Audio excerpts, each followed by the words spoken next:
The NBA just about 3 weeks away from beginning the playoffs, but in terms of games that you're watching for this weekend, not really on the same level as a show that you're watching for this weekend. Hey, how are you folks? Jason Horwitz, glad to be with you here on CBSSports.com. Let's bring in our NBA columnist Ken Berger on the phone. And Ken, why is it with 3 weeks to go in the playoffs that people are focusing more on LeBron James on 60 Minutes than they are on any game this weekend?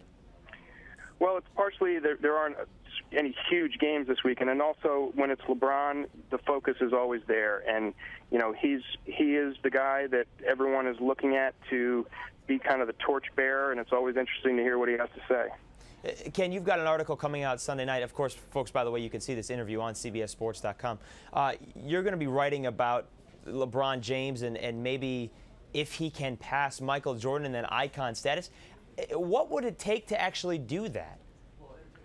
Well, it's interesting. I had a good conversation with Jordan's agent, longtime agent David Falk, this week, and you know, his point is that what LeBron really needs to do is to sort of separate himself from Michael, is to do something that Michael never did, do something different, kind of set a new paradigm for what an icon pro athlete is.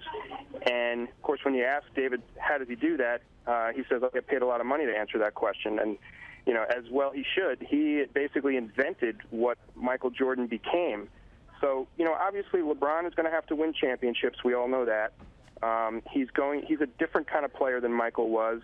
And Falk's point is that he needs to become a different kind of marketer than Michael was. And, you know, the comparisons to Michael sort of really hurt LeBron in terms of his image and his place in the sport, because, you know, there is never going to be another Michael. And so I'm looking for, in the next 5 years or so, for LeBron to figure out some way, because he will figure it out. He's extremely bright, and he's focused on this goal.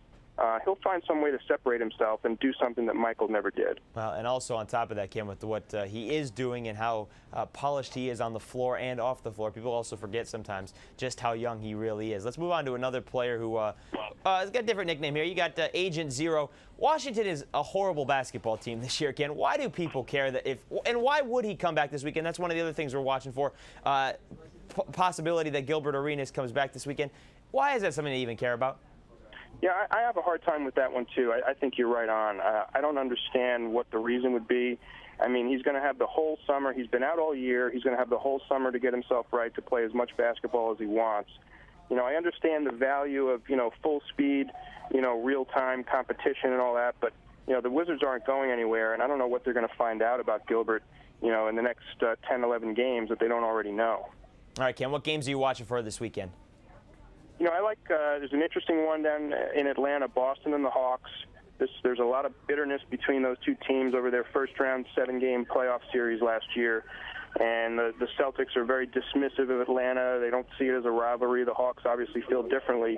And the Hawks have been dominant on their home floor lately. Other than losing to San Antonio Wednesday night, they've been on fire, and they played extremely well in that playoff series, you know, winning all the games at home. So this is going to be an interesting test of kind of where Atlanta is, you know, in their quest to get beyond, you know, the first-round hurdle of last year. How about Saturday and Sunday, Ken? When you look at Phoenix going to Utah, and then you've also got New Orleans and San Antonio on Sunday, how crucial are those two matchups?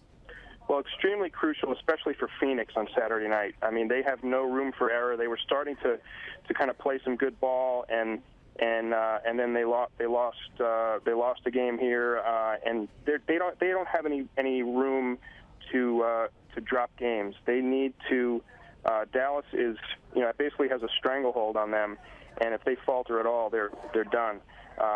You know, San Antonio again, they're, you know, at New Orleans Sunday, and you know, it's an interesting test. Obviously, the matchup there that everyone will be watching will be Tony Parker and Chris Paul, and that'll be fun to watch. And Parker has been sensational lately. He's really carried them with Duncan and Ginobili, you know, hurt Duncan in and out, and Ginobili for 19 games before coming back. So, you know, that's an interesting test. I think New Orleans feels pretty good about where they are, but San Antonio still, you know, with a few games here left in the regular season, they really need this more than a lot of other teams to kind of figure out where they are going into the playoffs.